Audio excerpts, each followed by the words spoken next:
So what separates a really good D2C brand from everybody else? It's not the campaigns, it's not the funnel, it's not the offer. 9 times out of 10, as marketers, we try to do all of the heavy lifting by bundling up the right products together, the right offers, the right funnels, testing these campaigns with different structures of strategy. But nothing leads to success as much as how good your product is and how it solves the pain point of the market. Marketing doesn't create demand, the product creates demand. The marketing just gets the person across to convert and whip out the credit card to purchase. But ultimately, the product does majority of the heavy lifting. And then you have your creatives, and you have your funnels, and you have your offers to now be profitable from that initial sell or that initial acquisition. So with that being said, I mean, a product's only as good as the product. A brand is only as good as the product it sells. And the marketing is a byproduct of how good the product is to the market. So it's very important that you have market fit. How do we validate market fit? Well, if we look at it on a 12-month time frame, ideally you're looking to at least have 1 million in sales generated from one single product to verify and validate that you have a winning SKU. Now, that is super difficult to do. The cost to acquire a customer on ads is very expensive, and you can't profitably scale a single SKU. I mean, you can generate sales, but that doesn't lead to front-end profit. So if we look at all of these problems, it's okay, a founder that wants to scale profitably needs a really good product, and if they want to become profitable in ads, well, then what do they need to do? Well, then it's like you're combining your best hero products together, putting that into one bundle and selling that on the front end. So you have a retail price of $100 to $150, and you're at roughly 80% gross margin to acquire a customer.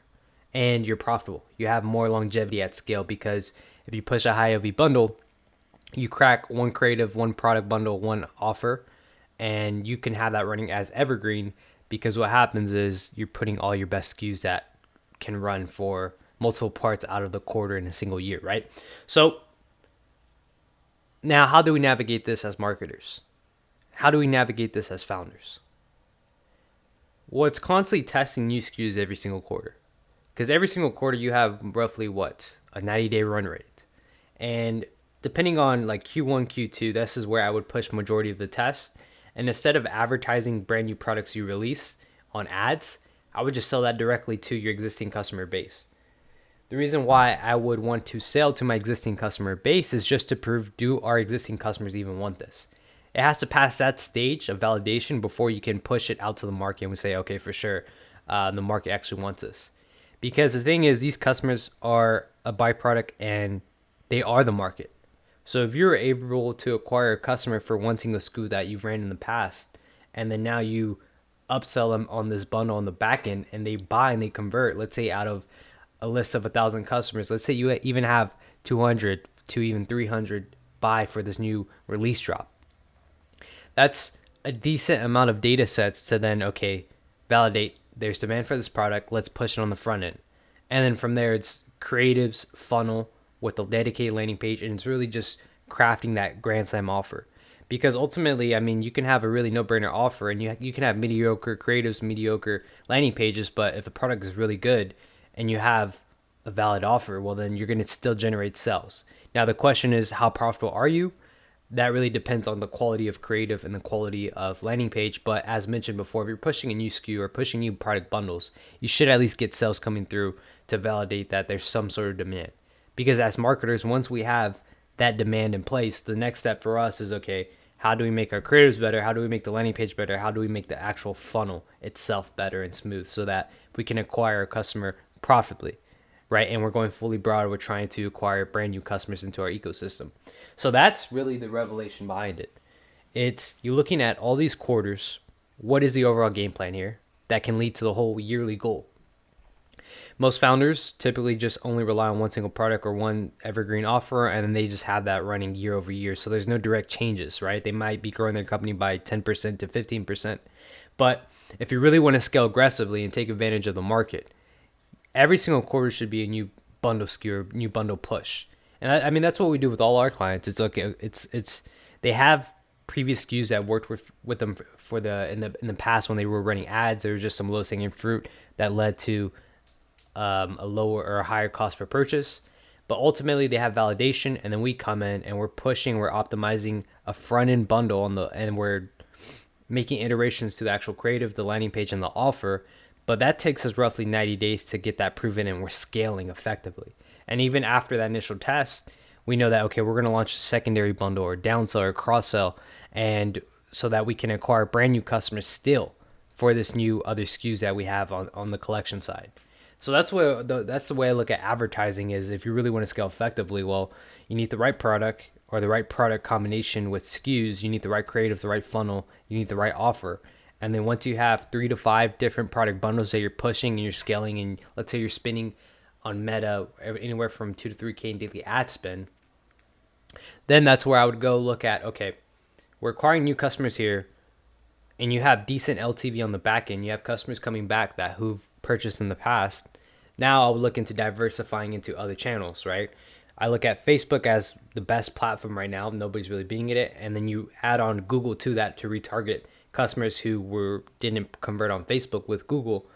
Well, then as a byproduct, you're effectively scaling because you have proven bundles. So then you have 2 different platforms and you want to diversify into TikTok. You have the castle and the ability to now test on this platform. And you're profitable on Facebook, you're profitable on Google. Now you're tapping into TikTok for a brand new pocket of audience.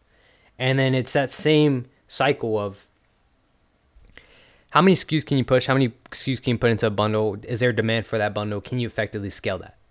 And once you do that, as mentioned, then it's looking at post-purchase service, calling up your customers, asking them what do they want to see from your business. And then you're pushing down the front end where you have market fit, you have validation from your existing customer base because you've done post-purchase surveys, you called them up, you've given away this new product release drop to your existing base already, and then you push out on the front end.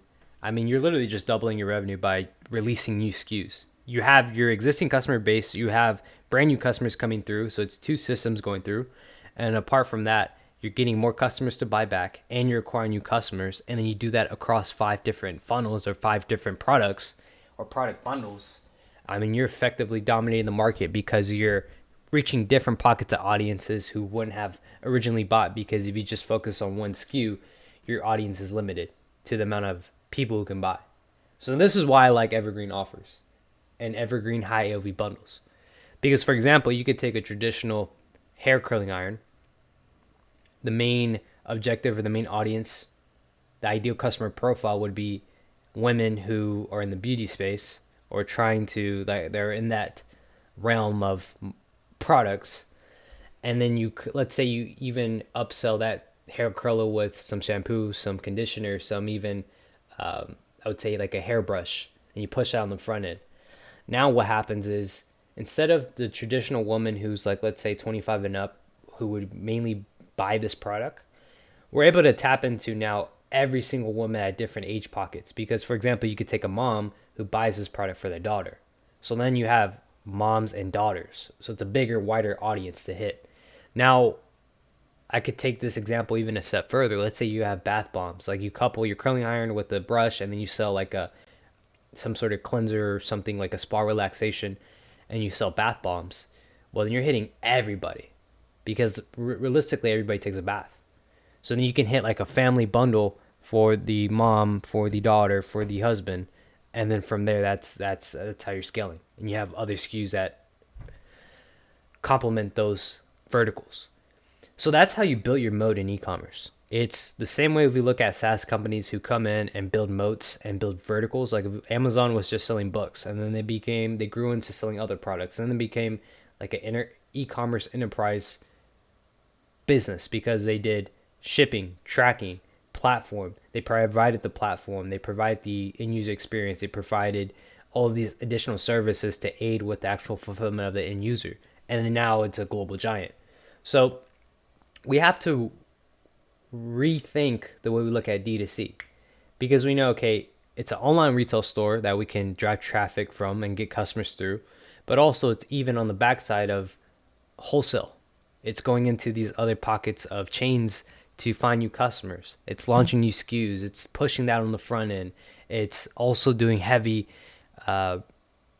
strategies on these evergreen funnels, because you can get somebody to come in on the top of funnel and then you downsell them on the back end email SMS. And you're using wholesale to reach brand awareness. It's doing all of these ideas and these suggestions, because there's no right or wrong answer with e-commerce. So those are just my thoughts. I mean, yes, the success of a business is solely dependent on how good the actual product is and how much demand that product creates. But you eliminate that risk when you put a bunch of products used together that come and solve each individual vertical. So that's what I would look at, and that's the way I view D2C is you have to scale by having multiple products used, multiple bundles, pushing multiple funnels, testing multiple creatives, testing different offers. You validate that across one single channel, you scale that up, you retarget across Google, then you tap into TikTok, and then you're scaling up on the paid ads online retail side, then you tap into wholesale. So this is just my experience listening to podcasts and working with clients on the same trajectory.